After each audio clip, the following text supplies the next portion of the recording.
New UN data says that concentrations of greenhouse gases in the atmosphere are accumulating faster than at any time in human existence.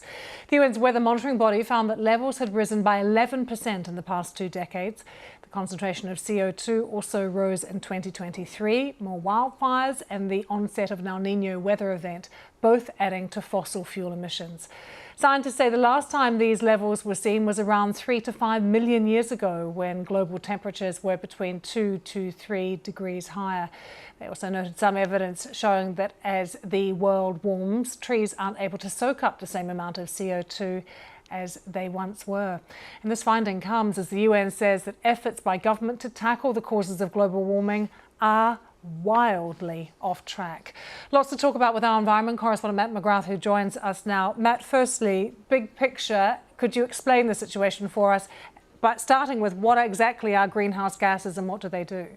We're talking here, Lucy, about the 3 key greenhouse gases: carbon dioxide, methane and nitrous oxide. They build up in the atmosphere. Some of them are soaked up by trees and by seas, but a lot of them remain in the atmosphere for decades, if not centuries, and they are the main key drivers of warming. What this report shows is that over the last 20 years, as you've been saying, those concentrations have increased to a level now not seen in 3 to 5 million years. That's quite a thought, really. And what we've also seen in this report is the impacts in 2023 of the other activities that humans are doing, as well as heavy ongoing use of fossil fuels.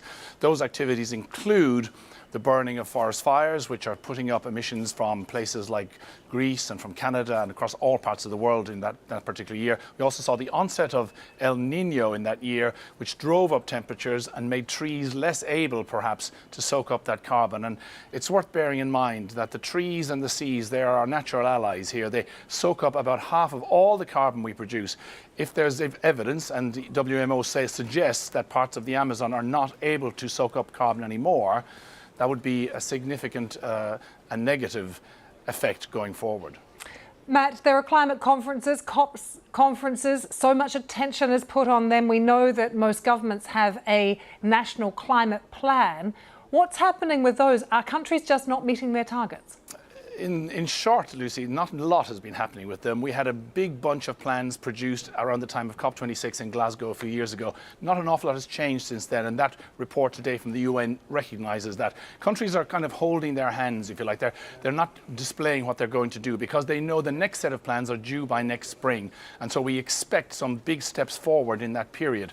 This is all part, I guess, of the negotiations that goes on around this.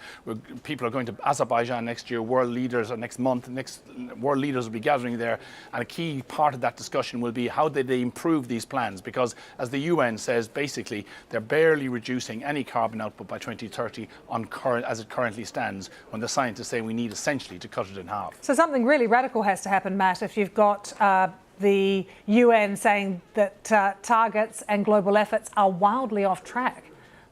Yeah, absolutely. And I think, to give due to the UN process, we have seen in the last couple of years significant steps, an agreement by everybody to transition away from fossil fuels, a commitment to treble renewable energy by the end of this decade. If both of those things actually happen, then there's a fighting chance that those emissions may come down. But the evidence so far is that people are good at the words, not so much at the actions. Matt, thanks so much for joining us, our environment correspondent there, Matt McGrath.